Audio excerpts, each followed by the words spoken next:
think we really are all asleep. What we're seeing here is a defining moment for the human race. You know, just today I read a report, a little teeny report in the newspaper. It was the most significant piece of information, sober information the human race has ever had. It was this big. And what the report said is that the Arctic is going to have open waters in 20 years in the summer. We need to understand what that means. There's never been open waters there in 3 million years.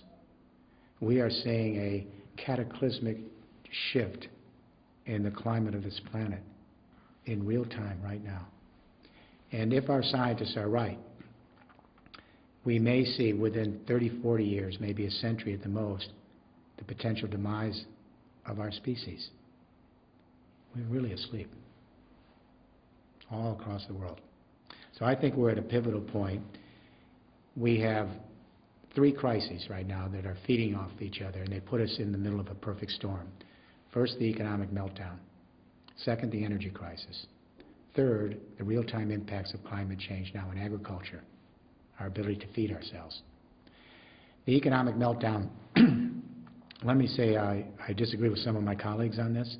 This is not a financial meltdown or simply a bank crisis or a deregulation of the market crisis. That's the result. Unless we understand the crisis, we can't begin to understand the enormity of what we're presented with here. Here's what people have to know. President Obama's bailout program for the United States of America is $2 trillion. The total accumulated household debt in my country today is $15 trillion. We're broke. So the whole base of globalization, American purchasing power saves the world, it raises everyone's boat, it's over. This second industrial revolution is clearly on life supports. The technology is old, the infrastructure is old, the productivity is senescent.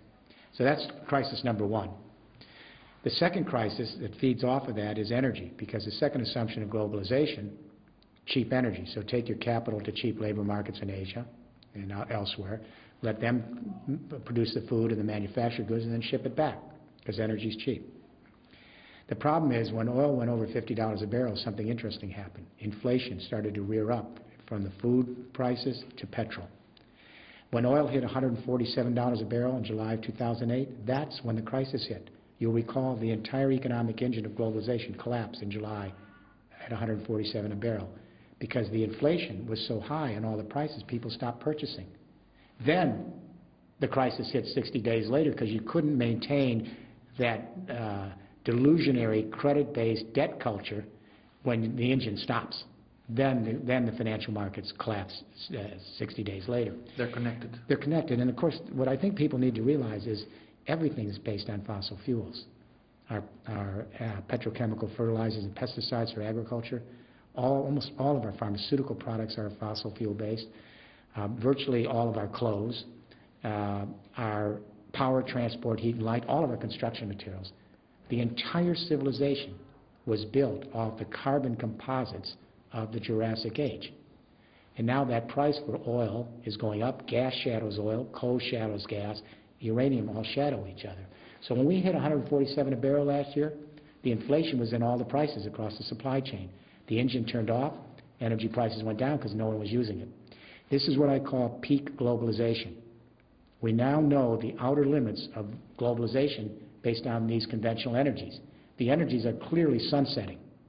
I don't think anyone listening to me now believes that coal, oil, gas, and uranium are sunrise energies. They're sunsetting. The whole infrastructure built from them is on life support. And now the energy, when it hits 147 a barrel, that's the outer wall of globalization. It'll continue to collapse every time we get the price up that high. Crisis 3 is the real-time impacts of climate change. We're paying the entropy bill, not a metaphor. That spent CO2 is entropy, and the methane, and the nitrous oxide. It is much worse than the public is being told. Much worse. But what I've realized in the last 30 years is we all got it wrong. We continue to underestimate the speed of climate change because we continued in our hubris not to understand the subtle feedback loops that trigger the next stage. It's moving so much faster than we thought. For example, when you look at the 4th UN climate change report in 2007, 2,500 scientists, 125 countries, it's light years different in its projections than the 3rd report in 2001. Because in 2001, we thought the glaciers were going to melt on our great mountain ranges maybe in the 22nd century. The fourth report in 2007 says they're melting in real time across every mountain range. And in the next 30, 40, 50 years, we'll lose over 60% of the glaciers. This is not about skiing. 1 out of every 6 human beings relies on those glaciers for their water, irrigation, sanitation. How do we repopulate a sixth of the world's population in 40 years? The third report in 2001, you'll recall, said, look to the Gulf of Mexico, we'll see more intense hurricane activity from the heating up of the waters and the planet by the 22nd century. The fourth report, Katrina, Rita, Gustav, and Ike, we are in real-time climate change. We've doubled the intensity of hurricanes, category 3s, 4s, and 5s. And actually, it's not academic. If you live on the Gulf Coast, from Florida to Texas, during hurricane season, every home has the weather dial, TV dial on. Is another hurricane coming? Is this it? Do we evacuate? They can't even get insurance anywhere on the coast for their homes. The third report, the Arctic, said the Arctic may begin to see open waters sometime in the mid-22nd century. The fourth report and the new report this week, open waters clear in the summer 20 years from now, after millions of years. So this is moving much quicker because of all the feedback loops. The projections now is a 3 degrees Celsius rise in temperature, but that's looking optimistic. But every parent should understand what 3 degrees means in this century. If we go up 3 degrees in this century, that takes us back to the temperature on Earth 3 million years ago. Human beings have only been here 175,000 years. We're the youngest species. If we go 2 to 3 degrees, and that's looking super optimistic, we'd have to radically change civilization. At 2 to 3 degrees, the UN Climate Panel reports models show that we lose on the bottom end maybe 20–25% of all the plant and animal life on Earth. On the top end, wipeout, 70% of all the assessed species gone. Now, we have had 5 waves of biological extinction on Earth in the last 450 million years in the geological record. Every time there was a mass extinction, it took 10 million years to recover the biodiversity we lost. As my wife says, we're not grasping the enormity of this moment. It's eluding us. It's worse now than we thought it was a year ago.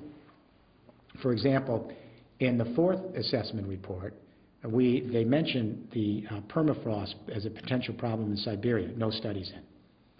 Now the studies are coming in, and we're terrified because Siberia is all covered with frost. Under the frost is a time bomb. It's all the carbon deposits from the pre-ice age, because that was a teeming grassland full of animal and plant life. And when the climate tips, it tips very quickly in a few years. It tipped way back when, and all that carbon was captured under the ice. The ice is melting across Siberia. Carbon is coming up as CO2, and on the lake beds, it's coming up methane, which is 23 times.